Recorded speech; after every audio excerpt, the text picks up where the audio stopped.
եղան դրսից ճնշումներ, որի մասին երբում խոսվում է, հաստատվում երբում կապահվում է, եւ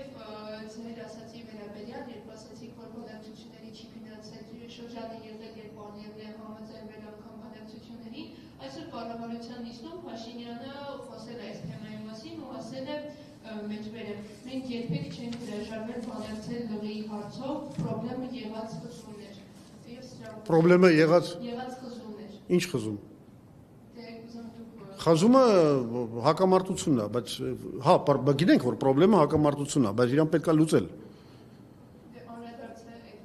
Ոնց որ բան է, էլի, դատարկախոսություն է, պրոբլեմներ, տենց է ասում։ Հիմա ես իդեպ բերեմ ձեզ այն ապացույցը, որ խոստացա, որ Ալիևը համաձայն է եղել, անգամ պատերազմական գործողությունների ժամանակ, գիտեք։ Ես չգիտեմ, ձեզնից ով է հիշում 2020 թվականի պատերազմի հենց այն կարևոր էտապներից մեկում, իդեպ հոկտեմբերի 10-ին ստորագրվել էր մի Ռուսաստանի միջնորդությամբ մի զինադադար եւ 15-ին հոկտեմբերի տեղի ունեցավ ռուսական հեռուստականալներով համատեղ հարցազրույց Ալիևի եւ Փաշինյանի հետ։ Դուք հիշում եք դա։ Գիտեք ինչի համար էր դա հրավիրվել։ Ու 20-ական րոպե տվել էին երկուսին խոսելու։ Ուզում էին դադարեցնեին պատերազմը։ Եվ Նիկոլ Փաշինյանը ընդամենը մի բան պետք է ասել, որ ինքը համաձայնվում է այս պլանին, այս 19 թվականի պլանին, որ 5 շրջանը վերադարձնում ես ու բան ես անում։ Իրավիճակը անցնում է խաղաղության։ Այսինքն պատերազմի ժամանակ հոկտեմբերի 15-ին Փաշինյանին ասել է պետք է այս հայտարարությունը անես, քո հավատարմությունը հայտնես այս պլանին եւ ամեն ինչ կանգնում է։ Մինչդեռ հա, ու այդ ժամանակ Ալիևը անում է դա։ Տեսեք ինչ է ասում Ալիևը։ Այդ կարաք հանեք այդ վիդեո բանը, տեսագրությունը եւ մի րոպե։ Սա Ալիևի խոսքերն են։ Այդ հերոստատեսության ժամանակ, պատերազմի ժամանակ, ասում է, առաջարկվում է ազատագրել Ադրբեջանի օկուպացված շրջանները փուլային պլանով։ Առաջին փուլում դա օկուպացված տարածքների հարավ-արևելյան մասն է, 5 շրջաններ։ Երկրորդ փուլում այն ինչ որ մենք արդեն խոսացինք, եւ վերջում ասում է եւ բանակցությունները Լեռնային Ղարաբաղի վերջնական կարգավիճակի մշակման շուրջ։ Ինքը նկարագրում է, որոնք պետք է համաձայնեցվեն կողմերի միջև։ Այսինքն ինքը ասում է, այս պլանը, որ ես նոր ներկայացրեց, ինքը ներկայացնում է։ Ասում է, ես դրան համաձայն եմ։ Փաշինյանը համաձայն է։ Իսկ Փաշինյանը ու այդ բանը միանգամից արձանագրվում է այդ հանդիպան ժամանակ։ Երբ որ ասում են, արդեն բանը, կարծեմ Սալավիովն էր, թե Կիսիլովն էր, ով էր բան, այդ հարցը ուղիղ տալիս է, ունի առաջադրանք Կրեմլից երևի կարծում են։ Հարց է տալիս, ասում է, դուք համաձայն եք այս հիմնարար սկզբունքների հետ պլանի, այստեղ կարևոր նրբություն։ Այդ ժամանակ այդ սկզբունքները կարգավորում են, արդեն կոչվում են հիմնարար սկզբունքներ։ Եվ ինչ է պատասխանում դրան Նիկոլ Փաշինյանը։ Ասում է, ես համաձայն եմ ԵԱԿ-ի հիմնարար սկզբունքներին, տերիտորիալ ամբողջականություն, ինքնորոշման իրավունք, ուժի չվի։ Այսինքն ինքը ընդհանրացնում է, դուրս է գալիս այս կոնկրետ համաձայնության շրջանակներից, ընդհանրացնում է դեպի ինչ որ աբստրակտ սկզբունքներ։ Ու դա արձանագրվում է։ Կարամ ձեզ ում հետաքրքրում մեջբերումն էլ ուղարկեմ, որ Փաշինյանը խուսափեց այդ պլանին համաձայնություն տալուց եւ գնաց դեպի ինչ որ ընդհանուր սկզբունքներ։ Հիմա հարց պատերազմի ժամանակ, լավ, այն ժամանակ չէիր հասկանում։ Այն ժամանակ կարծում էիր պատերազմ չի լինի, տենց էլ ասում է։ Դե մենք բանա թերագնահատեցինք բանա միջազգային զսպման մեխանիզմները, բան, կամ չէ, գերագնահատեցինք ներողություն։ Բան, օքեյ, գնացել ես բլեֆ ես արել, ասենք կարծել ես այդ լկտիությունը, այդ բանը նպաստելու է, որ իրականում Ալիևը վախենա մտնի բանի կռավաթի տակ դուրս չգա անդից։ Ասենք քո ապուշ խելքով տենց բան անցե։ Բայց արդեն պատերազմի մեջ, երբ որ քո բանակը շատ վատ վիճակում է, Քեզ առաջարկում է այս պլանը ու դու էլի խուսափում ես, սա կներեք արդեն դիագնոզ է։ Կամ այն վարկածը, որի մասին շատ խոսեցիք։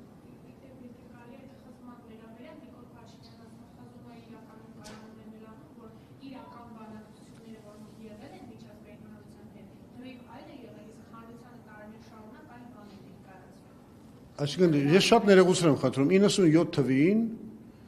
պատերազմ թե խաղաղություն հոդվածում Տեր-Պետրոսյանը բաց ներկայացրեց, թե ինչա քննարկվում բանակցությունների մեջ եւ ինչ զիջումների է պետք գնալ, փոխզիջումների է պետք գնալ, ինչ է հիմա ձևեր թափում։ Այն որում նույն Փաշինյանն է, որը 2008 թվին ասում էր, որ մեր թիմը, Տեր-Պետրոսյանի թիմը դա այն մարդկանց թիմն է, ով որ կիսում են այդ հոդվածի դրույթները։ Այդ ինքն էր ասում։ Հետո դառավ ամենամեծ ոչ մի թիզականը։ Հիշում եք, երբ որ 16 թվին են ՊՊՑ-ի գնդի գրավման այդ օրերին, որ գնաց ասեց Սերժ Սարգսյանն ու Լևոն Տեր-Պետրոսյանը դավադրություն են գործում հայ ժողովրդի թիկունքում, համաձայնվելով 5 շրջանը վերադարձնել բանին, Ադրբեջանին։ Խոսքը գնում էր այս պլանի մասին։ Այս պլանի մասին, որը հիմա բացահայտվում է, որը երանելի բան է։ Ինչի մասին է խոսքը։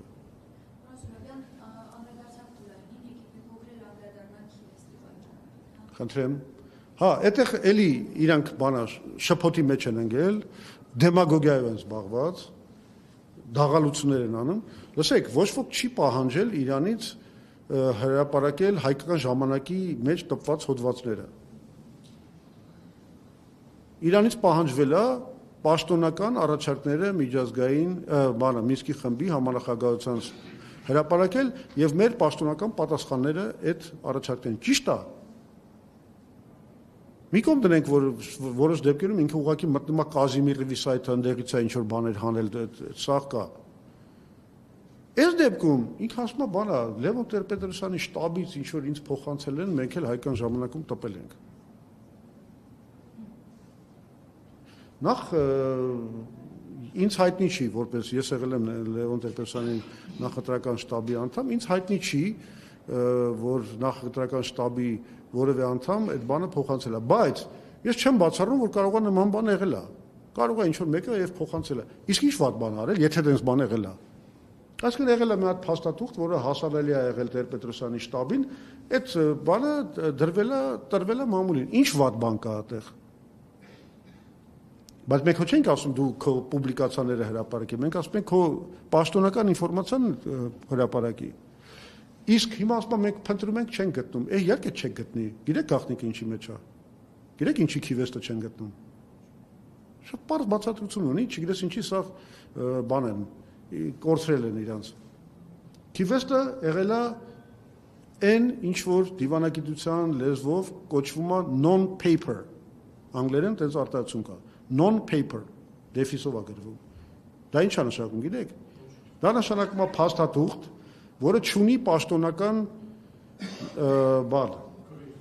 կարգավիճակ, այսինքն դա չի ստորագրված կոնկրետ մարդկանց կողմից, օրինակի համար Մինսկի խմբի համանախագահների ստորագրությունները տակը չկան։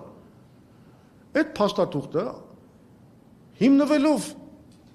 Ալիևի եւ Քոչարյանի հետ խոսակցությունների վրա ամերիկացի կազմել են որպես աշխատանքային փաստաթուղթ տվել են քննարկման, որպես աշխատանքային փաստաթուղթ։ Իրանք էլ չեն ստորագրել դրա տակ, որովհետև դրա իմաստը այն է, որ դա մեր պաշտոնական դիրքորոշումը չի։ Մենք ընդհանրապես մեդիատորի դեր ենք խաղում, մոդերատորի դեր ենք խաղում, մենք ձեզ օգնում ենք համաձայնության գալ։ Այդ թուղթը տվել ենք դրա համար, աշխատանքային փաստաթուղթ է։ Իսկ ինքը չունի Մինսկի խմբի համանախագահության պաշտոնական առաջարկի բնույթ։ Այդ դրա համար էլ չեն գտնում։ Շատ պարզ բացատրություն է։ Բայց իրանք էլ չգիտեն։ Իրանք գիտեն non-paper ինչա։ Ընդհանրապես գիտեն։ Ես վստահ եմ չգիտեն։ Որտեվ ընդհանրապես դիվանագիտության մեջ ոչինչ չգիտեն։ Ու դրա համար էլ հեշտությամբ ենթարկվում են մանիպուլյացիաների, օտարածին բաների, օրակարգերի թելադրանքին։ Շատ հեշտ, գիտեք ինչքան հեշտ է իրանց խաղացնելը։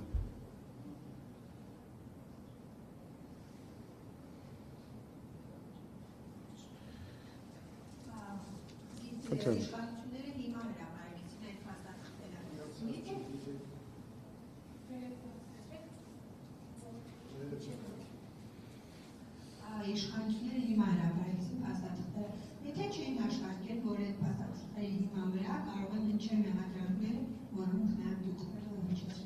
Դե իրանք ստիպված էին հաշվել։ Մենք ինչ արեցինք։ Ինչ որ իմաստով այկիդո արեցինք, չէ՞, որ բանը այդ Փաշինյանը ասեց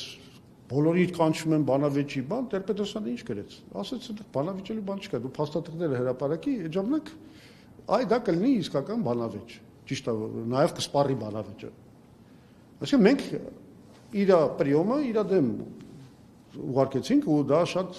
արդար ձև էր վարվելու, որովհետև իսկապես խնդիրը հետևյալն է՝ մի թաքցրու ոչ մի բան, նստենք խոսենք։ Մենք դրեցինք իրան ճնշման տակ, ինքը հայտնվեց երկրտրանքի առաջ։ Ինքը կամ պետք է շարունակեր պահել թաքուն այդ Մինսկի խմբի համանախագահության 2019 թվականի պլանը, բայց առանց որևէ հիմք ունենալու, որտեղ կոնֆիդենցիալության հարց չկա, գաղթապահության հարց չկա, եւ այդ դեպքում եթե դու այդ գաղտնի ես, թաքուն ես պահում, նշանակում է դու ինչ-որ հանցանք ես գործել։ Այսինքն այդ ճնշումը գնալով ավելանում էր, չէր թուլանում։ Եվ այդ պահանջին միացան բոլոր ուժերը, այդ թվում ասեմ Ռոբերտ Քոչարյանի, Սերժ Սարգսյանի ուժերը, այդ նախագահներից դուրս ուժերը, դա հասարակական ուժերը, դա հասարակության հարցն էր։ Ախպեր ասա մեզ ինչ եք բանակցել։ Դու միշտ ասել ես մեզ ինչ ուզում բանակցում ենք։ Ինչ կուզեմ էդ էլ կբանակցեմ։ Չէ, տես չի, հաշվետվություն տուր, ինչ ես բանակցել։ Դու մեզ տարել ես աղետի մեջ ես մցել, հələ բացատրի այդ ո՞նց ա եղել։ Հասարակությունը գնալով ավելացրեց ճնշումը, ինքը հայտնվեց վիլկայի մեջ։ Կամ պետք է թաքցներ, խորացներ մեղադրանքները,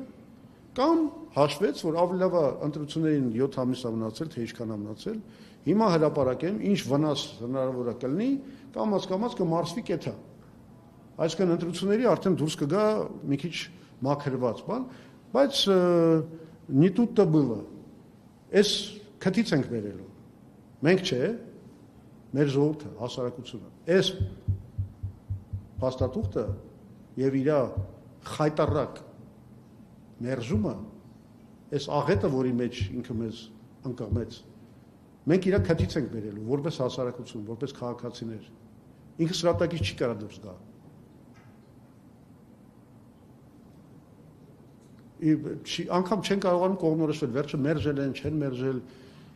բարա պատասխանել են, չեն պատասխանել։ Չեն կարողանում, այս հարցի լուծումը չեն կարողանում տալ։